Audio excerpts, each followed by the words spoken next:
Indian business में महिलाओं का राज, नीता अंबानी से लेकर प्रिया नायर तक इन लेडी बॉसेस ने पूरी दुनिया को हिला दिया।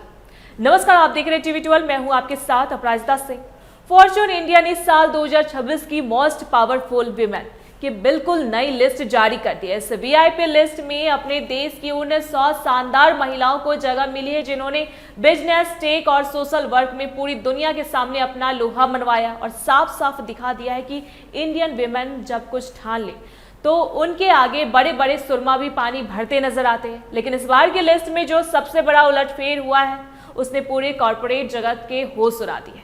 पिछले साल यानी 2025 की लिस्ट में जो हमारी finance minister Nirmala Sitharaman ji number 1 की पोजीशन पर राज कर रही थी, उन्हें पीछे छोड़ते हुए इस बार रिलायंस फाउंडेशन की चेयरपर्सन नीता अंबानी जी टॉप पोजीशन पर काबिज हो गई है।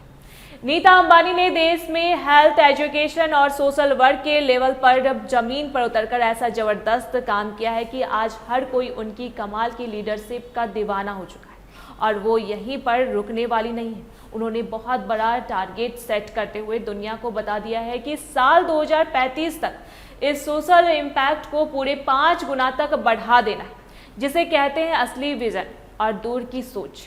पर इस पूरी लिस्ट में जिस एक कहानी ने दिल जीत लिया और जिसे सुनकर आपके रोंगटे खड़े हो जाएंगे, वो कहानी है प्रिया नायर की।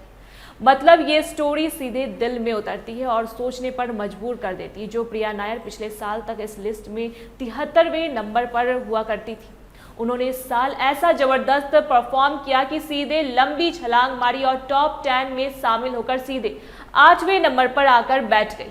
आज के हमारे जितने भी युवा भाई बहन हैं उनके लिए ये कहानी एक बहुत बड़ी मिसाल है। करीब 30 साल पहले इस बंदी ने हिंदुस्तान यूनियन लीवरशिप अपनी कंपनी में एक बेहद मामूली मैनेजमेंट ट्रेनी के तौर पर अपने कैरियर की शुरुआत की थी। सोचिए, एक आम ट्रेनी, और आज अपनी दिन रात की मेहनत, लगन और काबिलियत के दम पर वो उसी कंपनी की एमडी और सीईओ बन चुकी है। सच में अगर इरादे फौलादी हो और खुद पर पूरा भरोसा हो तो फर्श से अर्श तक का सफर ऐसे ही पलक झपकते तय होता है। बाकी दिग्गज महिलाओं का जलवा भी कम नहीं है। दूसरे नंबर पर HCL टेक की दमदार चेयरपर्सन रोशनी नाडर पूरी मजबूती से जमी हुई है, जिन्होंने पिछले 5 साल से अपनी कंपनी को लगातार नई ऊंचाइयों पर पहुंचाया है और इस बार भी AI और डिजिटल सर्विसेज पर ऐसा तगड़ा फोकस रखा है कि अपनी पोजीशन को जरा भी हिलने नहीं दिया।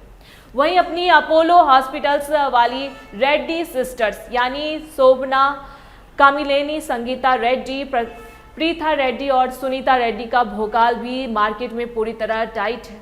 इनका पूरा ग्रुप मिलकर आज देश के 76 बड़े हॉस्पिटल्स और 71वें से ज़्यादा फार्मेसी स्पोर्ट्स का अकेले संभाल रही है और पूरे देश की सेहत का ख्याल रख रही है। इस पूरी लिस्ट को गहराई से देखने के बाद बड़े बड़े बिजनेस एक्सपर्ट्स भी अब खुलकर कह रहे हैं कि अब इंडियन बिजनेस का पूरा सेंटर पॉलिटिक्स से आगे निकलकर कॉर्पोरेट टेक और आम कंज्यूमर बिजनेस की लेडी बॉसेस की तरफ तेजी से झुक चुका है। ये हम सबके लिए एक साफ इशारा है कि आज की नारी हर एक फील्ड में राज करने के लिए पूरी तरह तैयार है और दुनिया को अपने कदमों में झुकाने का पूरा दम रखती है। इस पर आपकी क्या राय, हमें कमेंट करके अपनी प्रतिक्रिया जरूर साझा करें। देखते रहे टीवी 12। धन्यवाद।